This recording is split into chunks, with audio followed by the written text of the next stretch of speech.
ఆవుల ముక్కోటి దేవతలు కొలువై ఉంటారు, ఆవు చాలా పవిత్రమైనదని చెప్తూ ఉంటారు కదా, అలాంటి ఆవు ముఖం ముందుగా చూడకూడదు అంటారు, ఎందుకని? బాగుందమ్మా. గోమాతరం వందే, తల్లి మనందరికీ కూడా ఆరాధ్య ఆవు.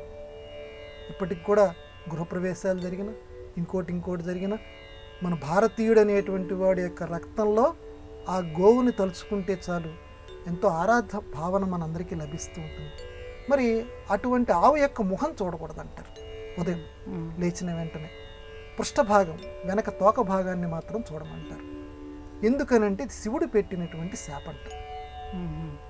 అందువల్ల ఎవరైనా సరే ఉదయం లేచిన వెంటనే ఆవు యొక్క ముఖం చూడకూడదు. పక్క వెనక భాగం చూసిన తర్వాత వచ్చి మొహం చూడు.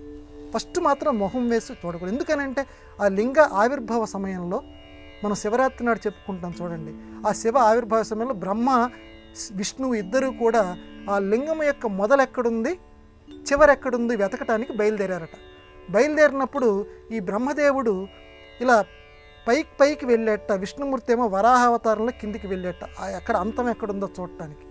బ్రహ్మదేవుడు అలా పైకి వెళ్తుంటే ఎంతసేపటికి దానికి ఆ ఎక్కడుందో కనపట్టల్లా, ఇక్కడితో అంతమైందని తెలియట్లా, అలా వ్యాపించే ఉంటుంది.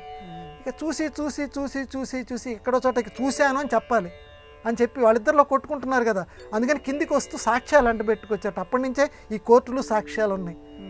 మొగలి పువ్వు నేను సాక్ష్యం చెప్తానందట, నేను చూశానని చెప్పు, ఆ లింగం యొక్క ఆ చెట్ట చివరి ఏదైతే ఉందో నేను చూశానని చెప్పు, అలాగే చెప్తానంది. ఆవు కనపడిందట ఆయనకి, బ్రహ్మదేవుడికి.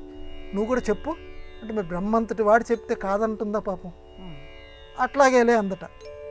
ఇద్దరు కిందికి వచ్చారట, ఆవన్ను మొగలి పువ్వు. బ్రహ్మదేవుడు వచ్చి ఆ లింగాకృతిలో ఉన్నటువంటి శివుడి దగ్గర నిలబడ్డారు.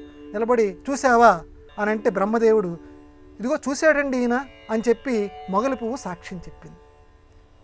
ఆవుని అడిగట, ఈయన చూశాడా నా యొక్క చిట్ట చివర అని అంటే ఆవు ఏం చెప్తుంది, ఇటు బ్రహ్మదేవుణ్ణి కాదనలేదు, ఇటు శివుణ్ణి కాదనలేదు. అందుకని మొహంతోటేమో చూశాడన్నట్లుగా తలకి ఊపిందట, తోకతోటేమో కాదన్నట్టుగా తల ఊపిందట.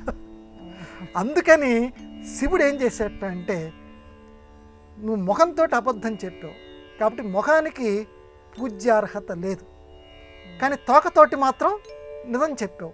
అందువల్ల నీ తోక భాగానికి చూసినటువంటి వాళ్ళు సకలమైనటువంటి పుణ్యాలని పొందుతారు అని శివుడు యొక్క మొగలి పువ్వు ఉంది, ఆ మొగలి పువ్వు నా ఆరాధనకి పనికిరాదు అని శివుడు ఆ రోజు శాపం పెట్టేట. అందుకని అప్పటి నుంచి కూడా మన సంప్రదాయం ప్రకారం ఆవు యొక్క ముఖం మొట్టమొదట చూడకూడదు, తోక భాగాన్ని చూసిన తర్వాత ముఖాన్ని చూడాలి. ఇది